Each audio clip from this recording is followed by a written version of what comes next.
इस वक्त की बड़ी खबर आपको बता दें, मॉनसून सत्र के पहले दिन लोकसभा में विपक्ष जमकर हमलावर होता नजर आया, चाहे वो राम मंदिर का मुद्दा हो या फिर पेपर लीक का।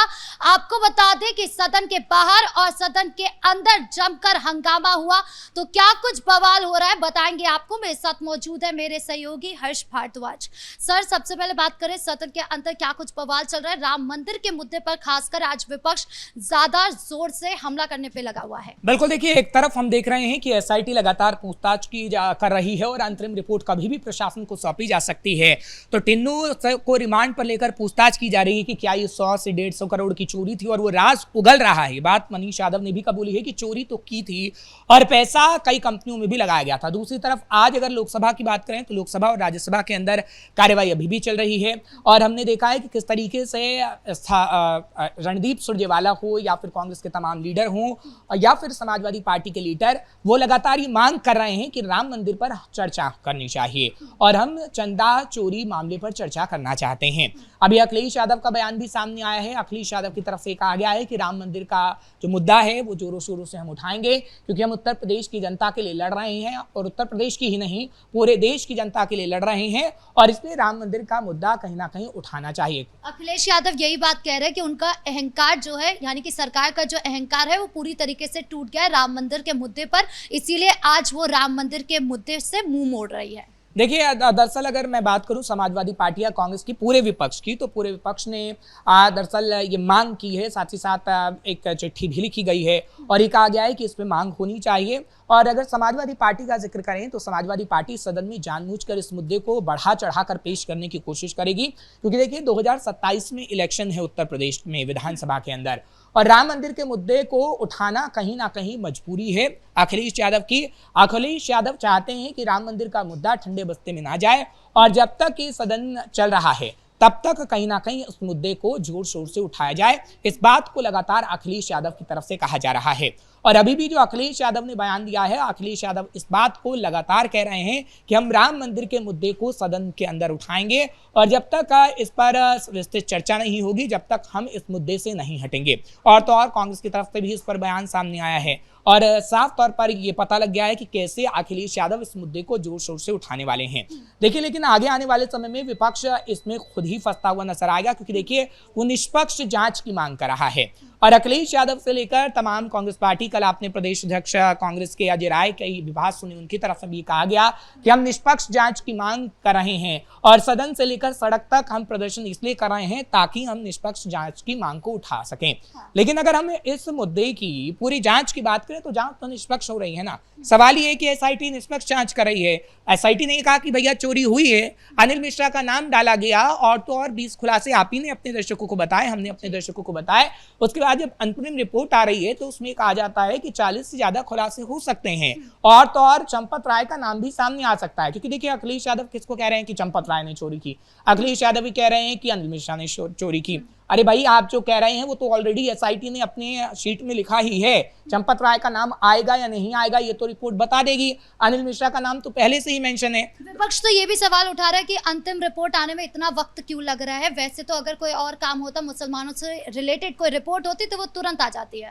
देखिए, दरअसल सवाल ये है ना कि वो जानबूझकर मुसलमानों को भी साधने की कोशिश कर रहे हैं, इसमें मुसलमान शब्द का इस्तेमाल कर रहे हैं कि देखिए मुसलमानों के साथ क्या होता है, बुलडोजर चलाया जाता है, मुसलमानों के साथ सही व्यवहार नहीं होता और अब हिंदुओं के मंदिरों से भी चोरी की जा रही है। यानी अखिलेश यादव एक तीर से दो निशाने साध लेना चाहते हैं और अखिलेश यादव की तरफ से साफ तौर पर यह झलक रहा है कि अखिलेश यादव ना तो मुसलमानों को नाराज करना चाहते हैं ना हिंदू को, क्योंकि देखिए मुसलमानों का वोट अखिलेश यादव को मिलता रहा है और अखिलेश यादव की झोली में मुसलमानों का वोट लोकसभा चुनाव के दौरान गया है, इसमें कोई दो राय नहीं है। लेकिन विधानसभा चुनाव के दौरान क्या मुसलमानों के साथ हिंदुओं का वोट भी अखिलेश यादव को जाएगा, ये सबसे बड़ा सवाल है। क्योंकि देखिए अखिलेश यादव इस वक्त मुसलमानों से ज्यादा या फिर मज़ारों या मस्जिदों में जाने से ज्यादा राम मंदिर की चर्चा कर रहे हैं और बार बार वो कह रहे हैं कि मंदिर से चोरी हुई है, मंदिर से चोरी हुई है, इसके निष्पक्ष जांच की हम मांग कर रहे हैं और सरकार ने हिंदुओं को धोखा दिया है। और इसी बात से कहीं ना कहीं समझ लेना चाहिए कि कैसे अखिलेश यादव उस पिच पर खेल रहे हैं जिससे उन्हें जीत हासिल हो पाए। सर, विपक्ष ये भी पूछ रहा है कि सरकार इस मुद्दे पर जवाब क्यों नहीं दे रही है। हम चर्चा ही तो करना चाहते हैं, ये करोड़ों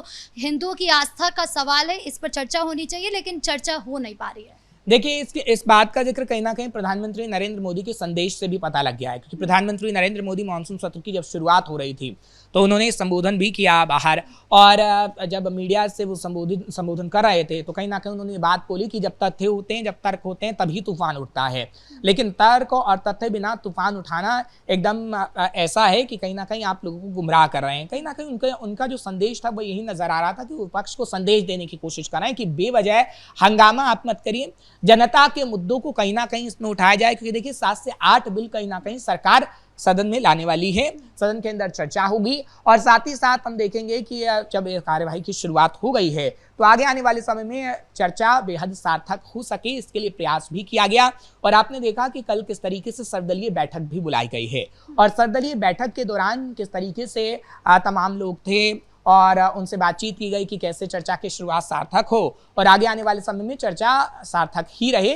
लेकिन लगता नहीं है। आज जो कार्यवाही की शुरुआत हुई और हमने देखा कि विपक्ष ने जमकर हंगामा किया, 12 बजे तक कार्यवाही को स्थगित कर दिया गया। उसके बाद ये फिर से शुरुआत हुई। राज्यसभा के अंदर खड़गे ने हंगामा मचाया, चाहे फिर वो पेपर लीक के मुद्दे पर हो या फिर राम मंदिर चोरी के मुद्दे पर हो, और लोकसभा के अंदर भी हम देख रहे हैं कि कांग्रेस की तरफ से किस तरीके से हंगामा काटा जा रहा है।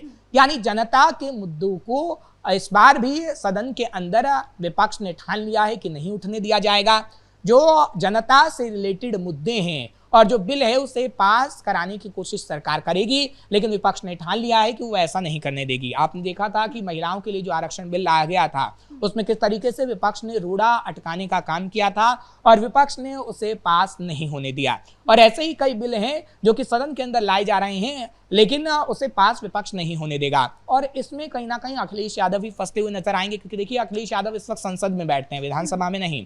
और अखिलेश यादव ने अगर किसी भी मुद्दे में रोड़ा अटकाने की कोशिश की तो जनता ये समझ जाएगी कि अखिलेश यादव को सत्ता पर एक बार फिर से उत्तर प्रदेश में विराजमान नहीं करना है और उन्हें कुर्सी से बाहर ही फेंक देना है। सर, राम मंदिर के मुद्दे पर कार्रवाई अभी तक कहां पहुंची हुई है? फाइनल रिपोर्ट आने में कितना वक्त है, उसके बारे में बताइए।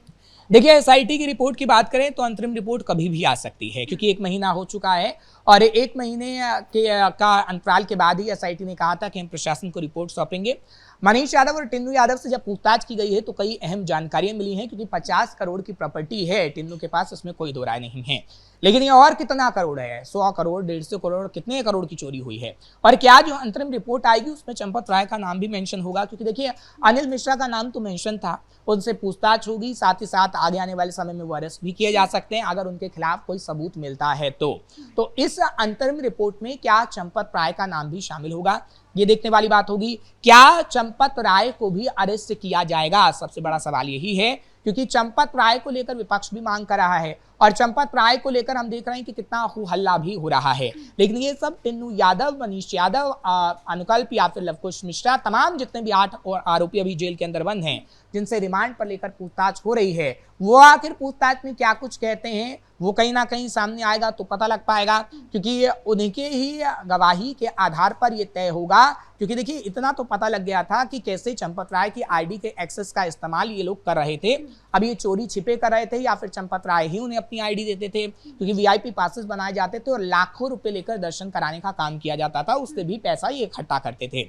हालांकि दान पात्र से चोरी तो इन्होंने की ही की है, लेकिन अन्य स्रोत भी इन्होंने बनाए थे कि कैसे हमें चोरी करनी है और चोरी के पैसों से अपनी प्रॉपर्टी बनानी है। आपने देखा जो खुलासा हुआ कि किस तरीके से 50 करोड़ तक की प्रॉपर्टियां उनके पास है, उनके रिश्तेदारों के पास, मनीष यादव चाहे फिर भतीजा हो या फिर तमाम जो रिश्तेदार हो, पत्नी के नाम कितनी प्रॉपर्टी है, लवकुश मिश्रा की पत्नी को कितने गहने खरीद कर दिए गए हैं लवकुश मिश्रा की तरफ से, निर्माणाधीन जो मकान है वो करोड़ों का बन रहा है, अलग अलग जगह पर प्रॉपर्टी है। तो ये सब जब खुलासे हो रहे हैं तो कितना का आंकड़ा निकल कर सामने आता है ये देखने वाली बात होगी। लेकिन हाँ, इतना जरूर है कि एसआईटी की जो भी रिपोर्ट है वो सदन सत्र जो चल रहा है अभी उसके बीच ही आ जाएगी और कहीं ना कहीं सरकार को इस मुद्दे पर जवाब देने के लिए उस रिपोर्ट को होना जरूरी है और सत्ता पक्ष उस रिपोर्ट के आधार पर विपक्षी पार्टी को जवाब भी दे पाएगी। क्योंकि देखिए जब तक रिपोर्ट पूरी तरीके से नहीं आ जाएगी, जो प्रारंभिक रिपोर्ट है, अब अंतरिम रिपोर्ट आनी है, अंतरिम रिपोर्ट आएगी तभी सदन के अंदर ये बताया जाएगा कि कितनी तेजी से हमने एसआईटी का गठन किया,